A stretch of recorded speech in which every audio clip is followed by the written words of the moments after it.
플래시백이라는 용어가 있습니다. 과거에 경험했던 어떤 아픔이 어떤 일로 인해서 다시 생각이 나는 것을 말하죠. 예를 들어서 어떤 장소에 갔는데 과거에 그 비슷한 장소에서 아픔을 겪었을 때 그때의 장면이 생각이 나는 겁니다. 그때의 냄새, 어떤 냄새만 맡아도 그때의 냄새가 생각이 나는 것, 플래시백이라고 표현을 하죠. 제가 미국에 있을 때 파네라라고 하는 카페를 자주 갔었습니다. 어느 날 아침에 커피를 마시면서 업무를 보고 있는데 옆에 계시던 연세 드신 남자 미국인 분께서 저에게 말을 거시는 겁니다. 한국인이죠? 물론 영어로 물어보셨습니다. 어떻게 아셨냐고 했더니 아마 제가 통하는 내용을 들으셨는지 자기에게도 한국인 친구가 있다고 알고 봤더니 베트남 참전 용사셨습니다. 젊은 시절에 나라를 위해서 베트남에 가서 전쟁을 치렀던, 그래서 너무 귀하시다고 제가 그랬는데 그분의 반응은 이것이었습니다. 전쟁에서의 아픔과 상흔으로 인해서 지금까지도 고통을 당하고 있습니다. 그런 얘기를 하시는 거예요. 얼마나 그것이 아팠으면 처음 보는 아시아인에게, 저에게 자신의 아픔을 토로했을까. 돌아가 볼 수만 있다면 다시는 그 경험을 하고 싶지 않다라고 그런 이야기를, 여전히 그 50년간의 그 아픔을 계속 품고 있는 참 안타까운 분을 만나게 되었습니다. 참전 용사 중에 아픔이 있는 분 중에 폭죽 소리만 들어도 깜짝깜짝 놀라는 분들이 꽤 있다고 합니다. 총소리처럼 들려서, 그 소리가 전쟁터에서 들렸던 총성처럼 들려서 놀란다고 하죠. 트라우마라고 하는 표현이 있죠. 상처와 흉이라고 하는 고대 헬라어에서 나온 표현인데요. 이 트라우마는 정신적인 외상입니다. 플래시백을 포함해서 여러 가지 후유증이 있습니다. 예를 들면 악몽을 꾼다거나 우울증과 불면증과 불안과 과잉 경계, 집중력 장애, 중독과 고립과 심한 무기력증, 심지어는 스스로 목숨을 끊기도 하는 참 아픈 이런 증상들이 나타나게 됩니다. 원인은 다양하죠. 아까 말씀드린 그분처럼 전쟁이나 커다란 재난 때문에 발생하기도 하고, 가정의 파탄으로 인해서 부모님의 별거나 이혼과 배신과 같은 관계 갈등 때문에 생기기도 합니다. 경제적인 고난도 마찬가지입니다. 그래서 이 트라우마도 빅 트라우마와 스몰 트라우마를 나눈다고 해요. 빅 트라우마는 전쟁과 재난으로 인한 것이라면 스몰 트라우마는 수치심과 죄책감이나 배신이나 이런 것들로 인하여서 받는 상처, 아픔이죠. 혹시 여러분에게도 그런 트라우마가 있으십니까? 우리가 이미 지난주에 살펴보았듯이 우리 여호수아와 백성들이 아이성 전투에서 패배를 당하고 36명이 죽고 많은 유가족들이 발생하며 큰 아픔에 빠지게 됩니다. 여호수아는 큰 책임을 지고 여호와의 궤 앞에 엎드려 울며 죄를 뒤집어 쓰고 그렇게 일어나지를 못해요. 다른 장로들도 함께 그렇게 엎드려져 있습니다. 그 원인은 바로 아간의 범죄였죠. 하나님의 것을 탈취하고 범죄한 것이었는데 단지 도둑질, 탐욕이 아니라 바로 영적인 간음, 하나님과의 언약을 깬 정말 큰 죄였습니다. 근데 하나님은 단지 아간만의 죄라고 하지 않으시고 그것이 이스라엘의 죄다, 공동체적인 죄라고 말씀을 하시는 겁니다. 아간은 마음에 품은 것을 열매로 맺었다면 다른 사람들은 열매를 맺은 건 아니지만 사실상 기회와 여건만 맞으면 누구나 그렇게 했을 것이다. 여호수아조차도 이 아이성 전투에서 3,000명만 나가면 이길 수 있을 것이라는 보고를 듣고 기도해 보지도 않고 그렇게 승인을 내렸던, 그 안에 어쩌면 내 힘으로 우리 힘으로 할 수 있다라고 하는 교만이 들어 있었는지도 모르지요. 하나님은 죄를 철저하게 처리하기를 원하셨어요.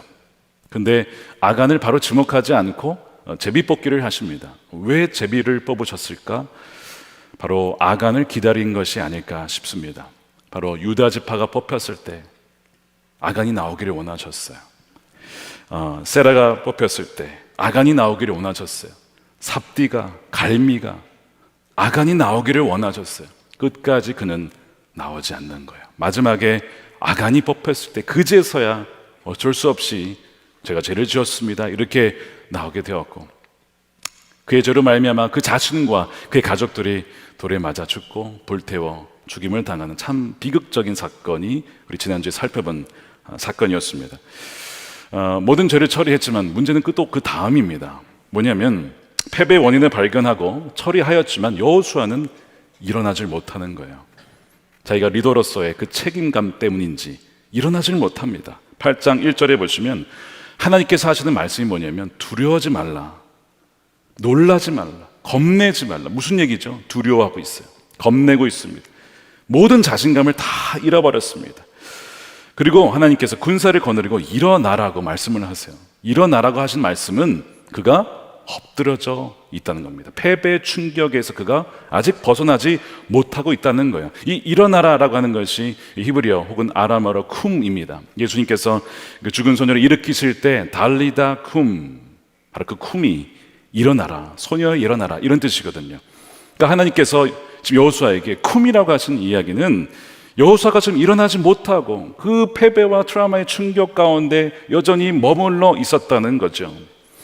그래서 하나님께서 사실은 7장에서도요 여호수아에게 일어나라고 말씀을 하셨습니다. 7장 10절에 보세요. 주님께서 여호수아에게 말씀하셨다. 일어나거라. 쿰.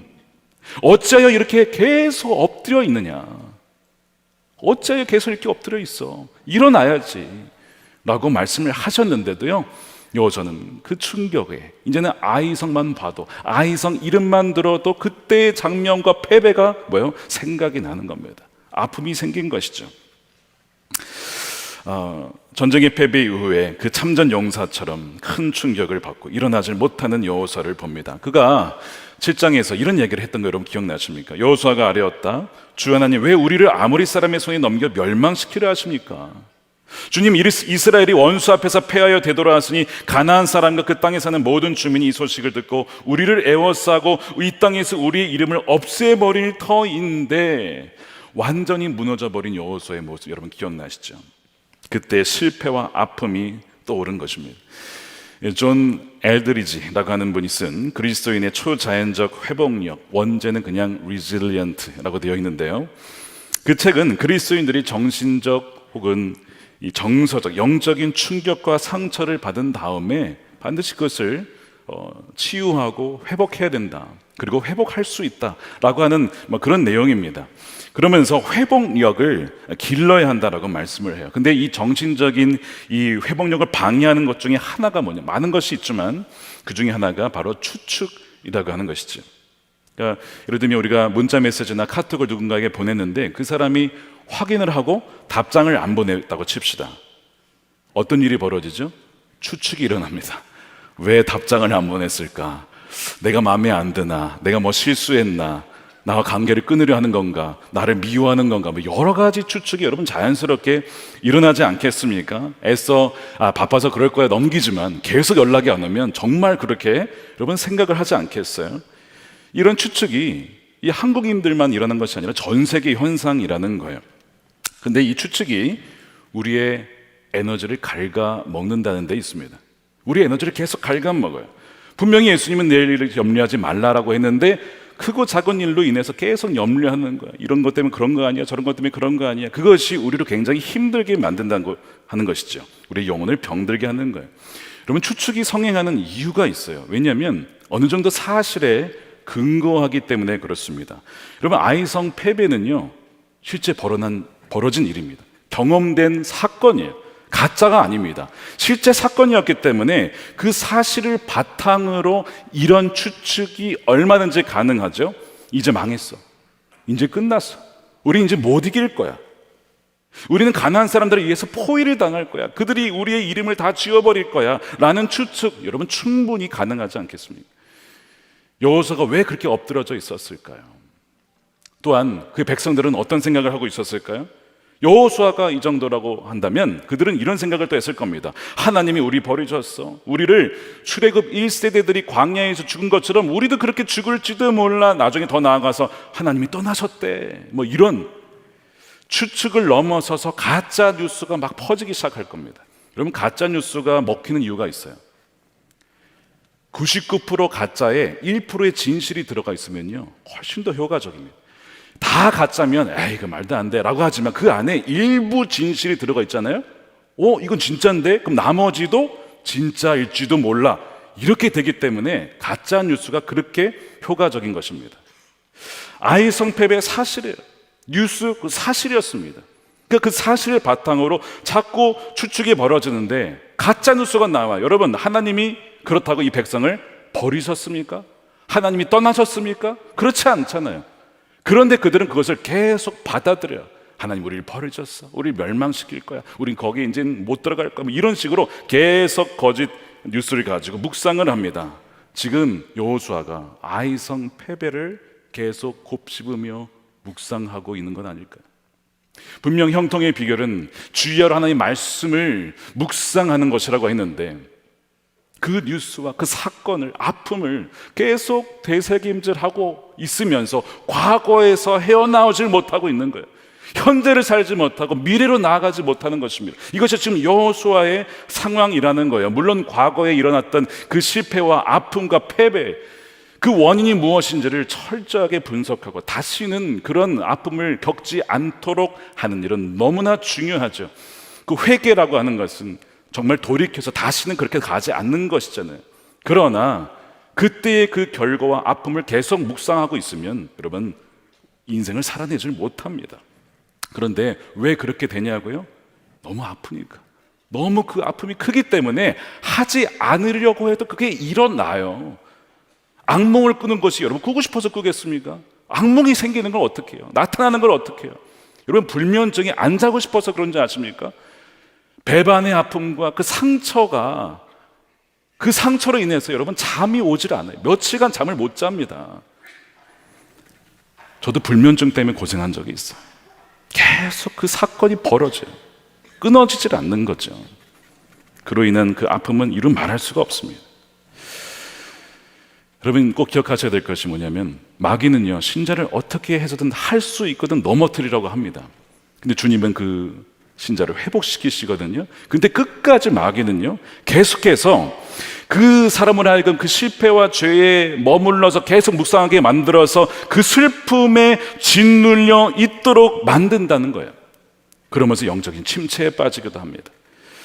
이 저자 존 엘드리지가 수많은 사람들을 상담해 본 결과 마귀가 노리는 것이 참 많지만 뭐가 있냐면요 사람들로 하여금 결국에는 이런 말을 내뱉게 만든다는 거예요.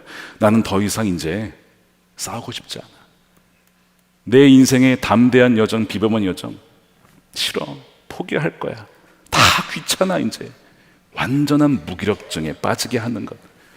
이것이 마귀의 전략이라고 하는 거예요. 이렇게 사람들이 믿게끔 만들기 위해서 마귀는 온갖 방법을 다 동원합니다. 가장 효과적인 게 뭐예요? 부정적인 생각이에요.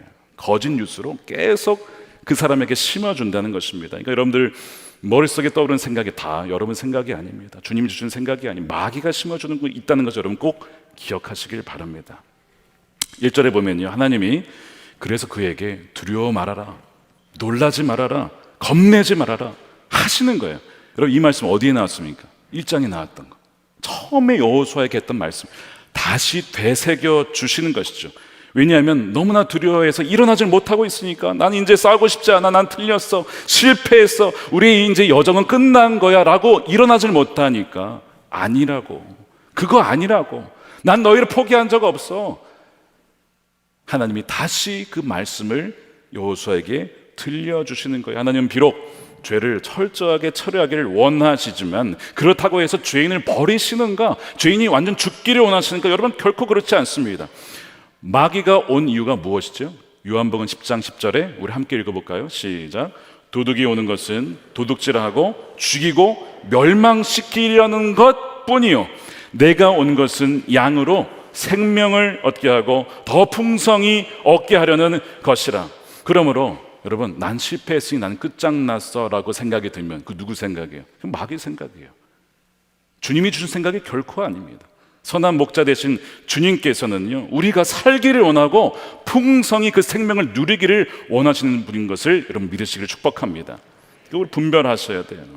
패배의식과 부정적인 생각이 쌓이면 견고한 진이 됩니다. 여리고성과 같은 견고한 진이 돼서 그 사람의 영혼을 갉아먹고 그것을 바탕으로 마귀는 여러분을 장악하려고 할 겁니다. 이것이 마귀가 노리는 거예요.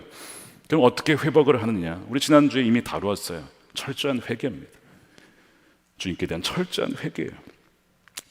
그 다음은 하나님의 약속의 말씀을 다시 붙잡는 겁니다. 부정적인 생각, 어떤 추측, 그것이 아니라 말씀을, 또한 약속의 말씀을 다시 붙잡는 거, 거기에 되돌아가는 거예요. 자, 그래서 오늘 1절 말씀에 다시 하나님의 약속의 말씀을 들려주십니다. 자, 1절 말씀 보세요. 두려워하지 말아라, 겁내지 말아라, 군인들을 동원해서 아이 성으로 올라가라, 보아라, 보라는 거예요. 여리고성 점령할 때도 보아라, 부정적인 입술을 닫고 내 말씀에만 순종해. 그때도 보라라는 말씀을 하셨죠. 내가 아이의 왕과 백성과 성읍과 땅을 다 너의 손에 이미 넘겨줬어. 줄 거에도 아니야, 이미 넘겨줬어. 1장에서 했던 말씀을 다시 들려주는 거예요. 다시. 그래서 그 말씀을 붙잡고 일어서라고 하시는 것이죠. 그러면서 구체적인 전략까지도 말씀해 주십니다. 그것이 2절이에요. 너는 아이성과 그 왕에게도 여리고와 왕에게 한 것처럼 하고 오직 전리품과 가축은 너희가 다 가지라는 거야. 여리고성은 첫 열매니까 나에게 다 드려야 했지만 나머지는 이제는 너희가 다 너희 거야. 얼마나 자비하시고 풍성하신 하나님이십니까? 그 다음에 성 뒤쪽에 군인들을 매복시켜라. 이미 승리한 것인데 이기는 길은 매복이다. 그러면 너희는 반드시 그것을 얻게 될 거야 라고 말씀을 하시는 거예요.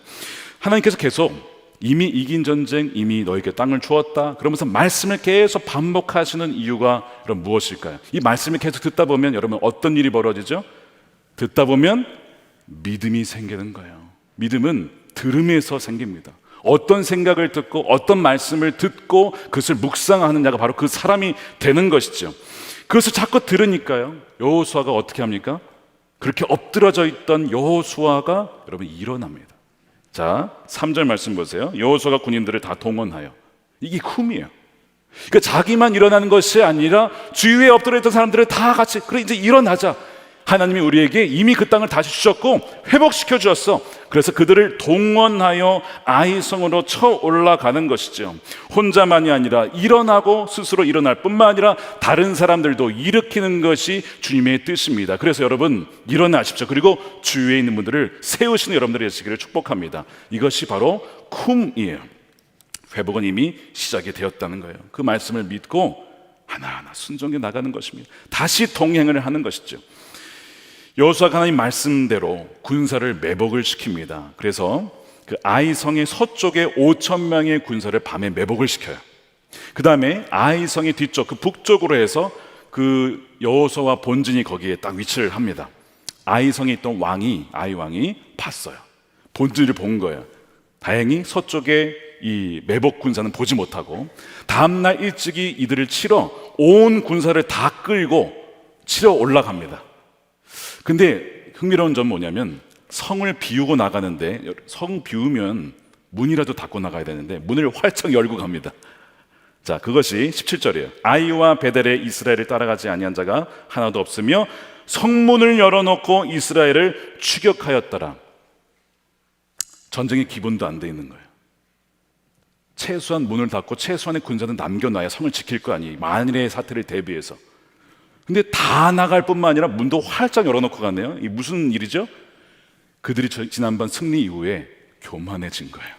여러분, 승리 이후에 교만을 조심하라고 말씀을 드렸어요, 지난주에. 이번에는 이들이 당하는 겁니다. 문을 활짝 열고 자, 또 우리가 이기겠구나 하고 딱 쫓아갑니다. 여호수아 군대는 일부러 자기가 속인 척하고 도망을 가죠. 도망을 갑니다. 쫙 해서 이 광야길로 이제 그들을 유인을 하는 거예요. 근데 유인을 하는 동안 여호수아의 기는 하나님께 향해 있습니다.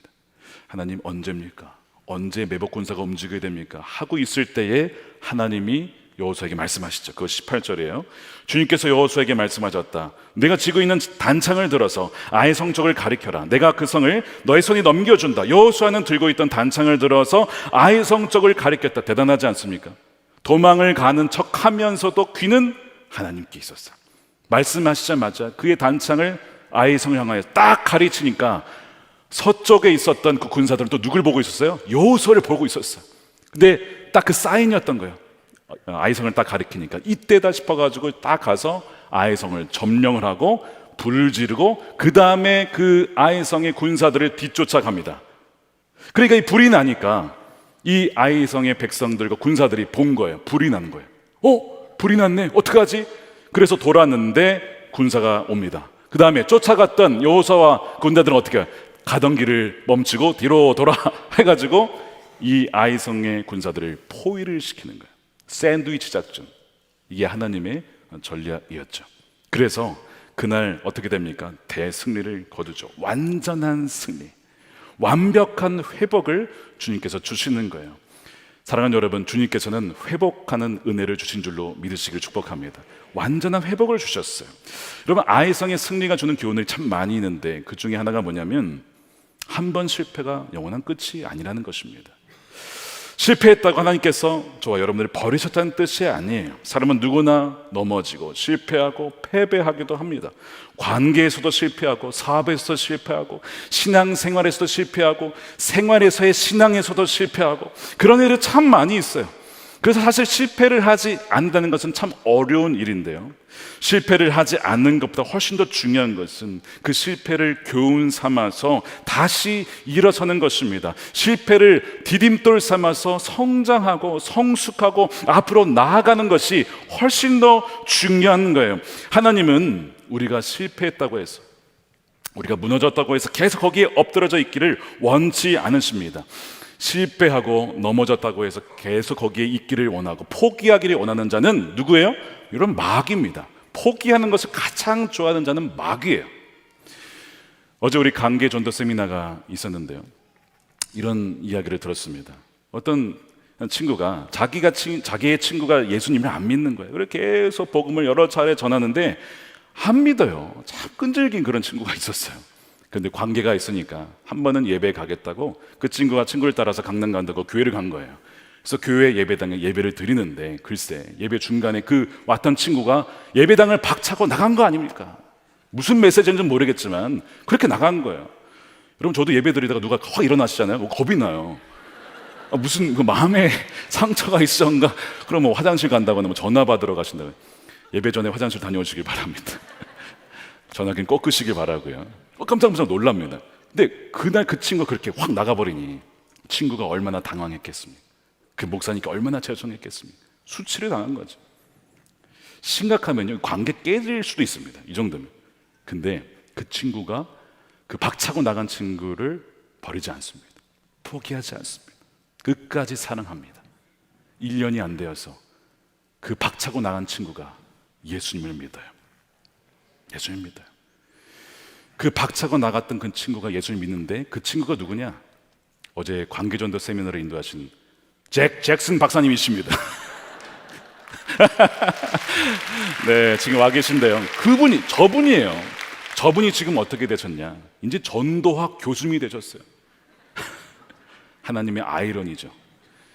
박차고 나간 사람을 바꾸어 전도학 교수로 삼아서 신학교에서, 미국에서, 전역에서 이제는 전도 세미나를 인도하는 강사가 되었다니까요. 여러분, 포기했더라면 누가 가장 좋았을까? 마귀가 가장 좋은 거예요. 근데 포기하지 않았더니 수많은 생명들을 살리게 되는 거 아니에요? 그러니까 엎드러진 자리에서 포기하고 싶을 때, 또 누군가를 포기하고 싶을 때, 여러분 그거 아닙니다. 주님은 일어나기를 원하신다는 거예요. 그래서 다윗이 이 광야 생활에서 참 그의 영적인 상태가 오르락 내리락, 이 기복신앙 아시죠? 올라갔다가 내려갔다가. 다윗이 그래요. 그러나 완전히 엎드러지지 않습니다. 하나님이 그를 회복시키시거든요. 유명한 시편 23편의 다윗의 고백이 뭐예요?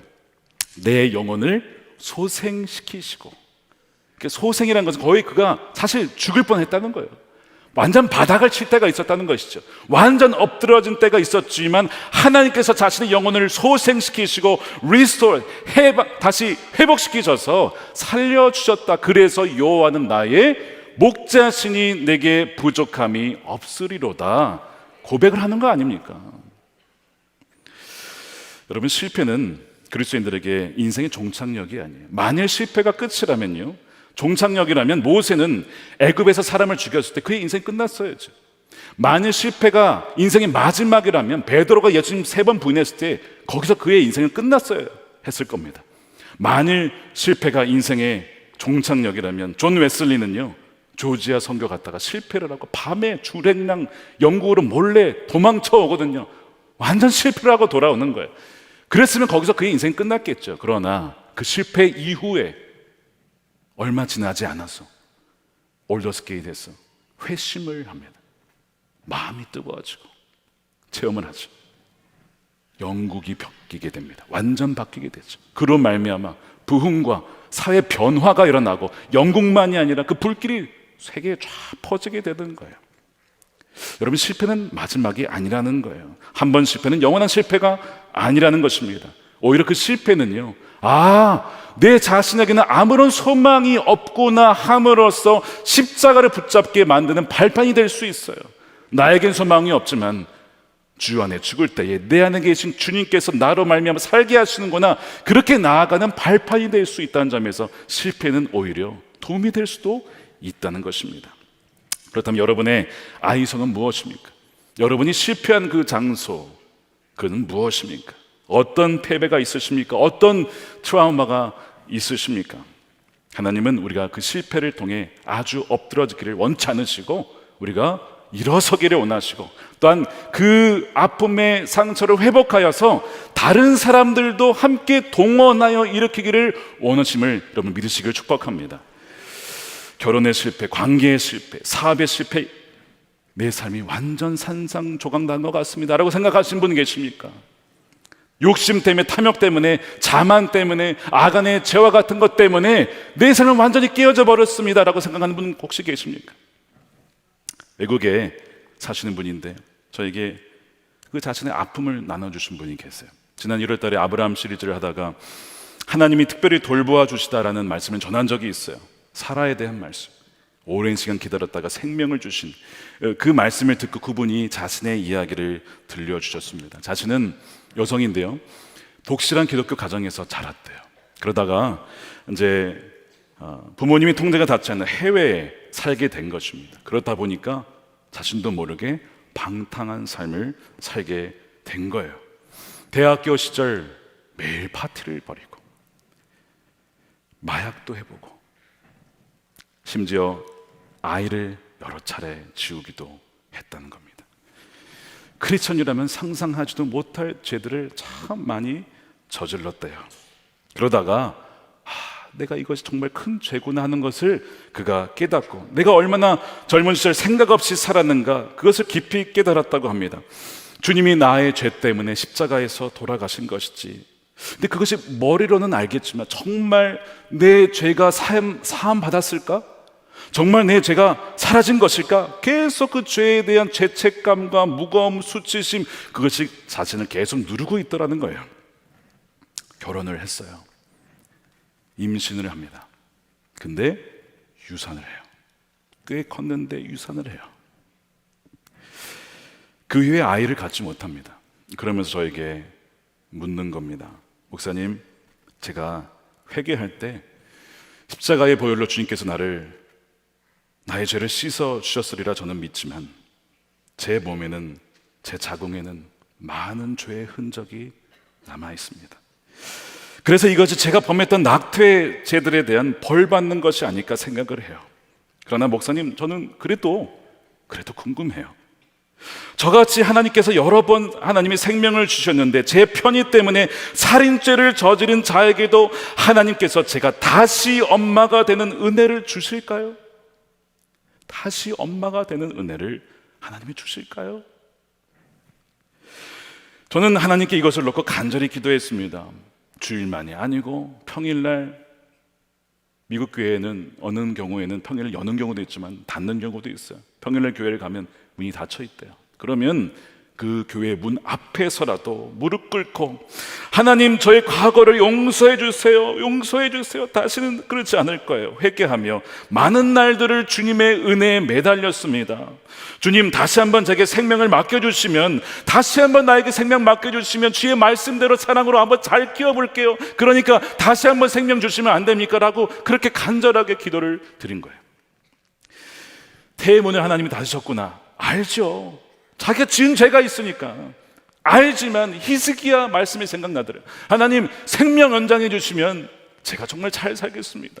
생명 연장해 주신 것처럼 하나님 태의 문을 다시 열어주시면 히스기야처럼 정말 잘 키워볼게요. 그렇게 간절하게 기도했는데 응답을 아직도 받지 못했어요.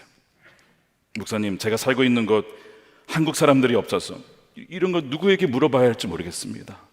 목사님, 바쁘실 테지만 시간이 나실 때 저를 위해서 꼭 기도해 주세요. 뭐 이런 내용을 저에게 하신 거예요. 저는 답을 알지 못합니다.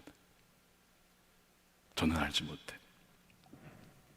근데 생각난 사건이 하나 있었어요. 다윗과 밧세바 사건입니다.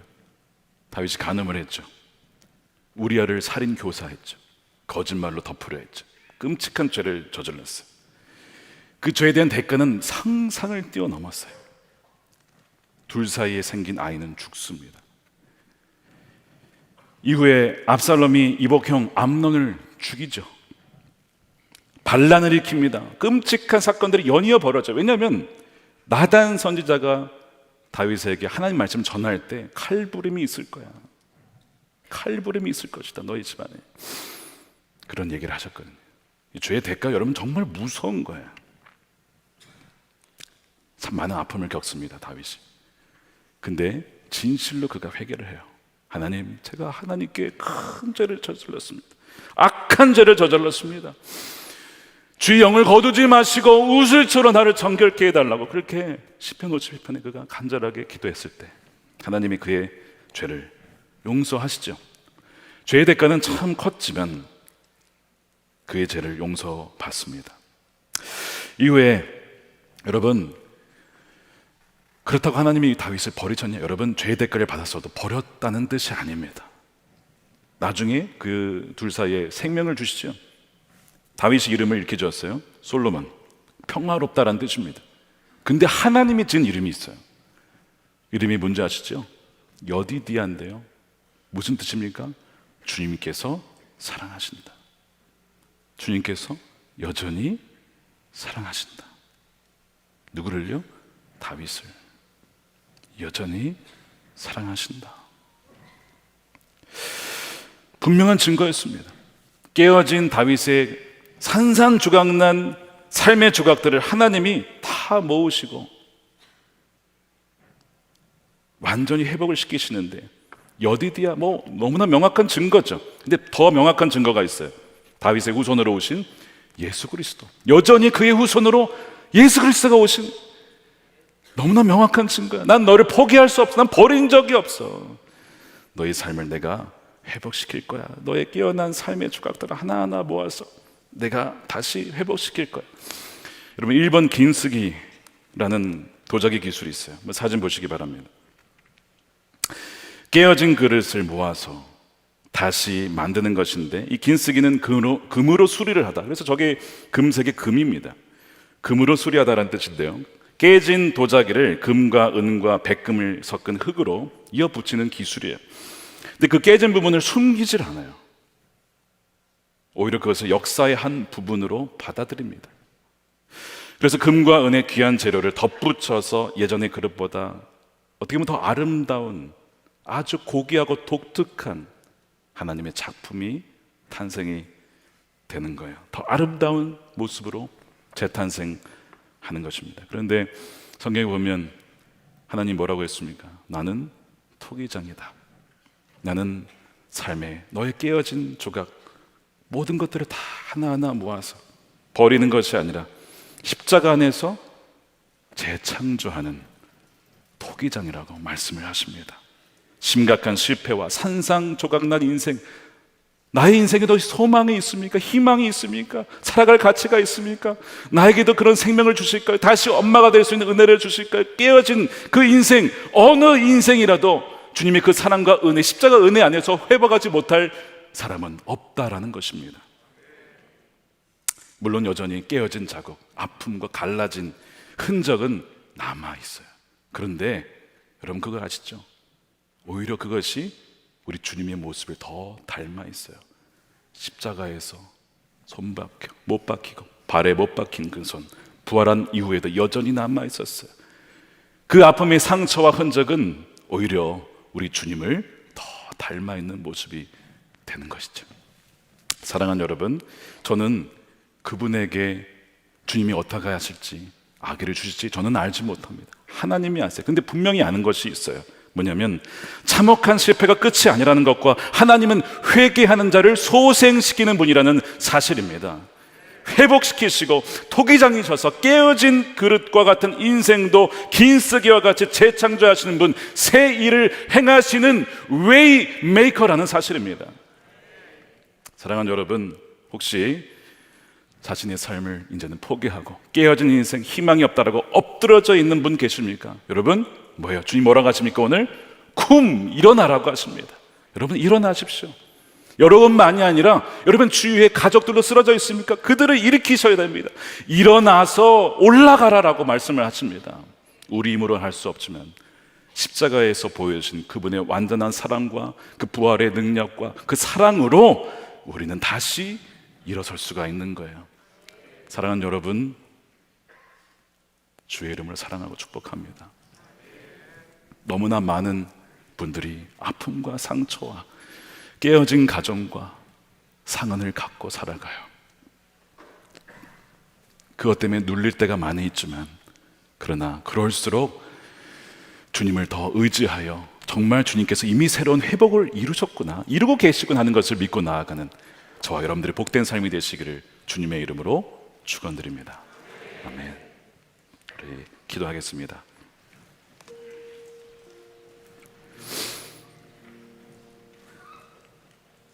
목회를 하다 보니까 정말 기가 막힌 삶의 다양한 사연들을 듣게 됩니다. 목사님 기도해 주세요. 목사님 어떻게 해야 됩니까?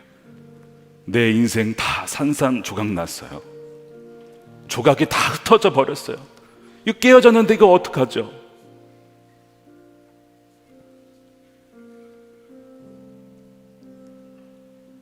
다시 과거로 돌아갈 수는 없어요. 이미 그건 지난 일입니다. 주님은 과거로 돌아가라 하지 않으시고 새 일을 행하시는 거예요. 새로운 창조를 하시는 거예요. 긴쓰기와 같이 예전과 완전 똑같지는 않지만 오히려 더 고귀한 모습으로 우리를 빚어가시는 것이죠. 사랑하는 여러분, 주의 온전하신 사랑 안에 머무시길 바랍니다. 엎드려져 있는 걸 원치 않으시고 일어서기를 원하십니다. 그리고 다른 이들도 일으키기를 원하십니다. 주님, 이 시간에 그 믿음 가지고 나아갑니다. 주의 온전한 사랑 안에 거하여 깨어진 조각난 인생, 다시는 소망이 없을 것만 같은 인생을 새롭게 일으키시고 만드시는 웨이메이커이신 주님, 우리 신뢰하며 나아가겠습니다. 우리 함께 통성으로 기도하겠습니다.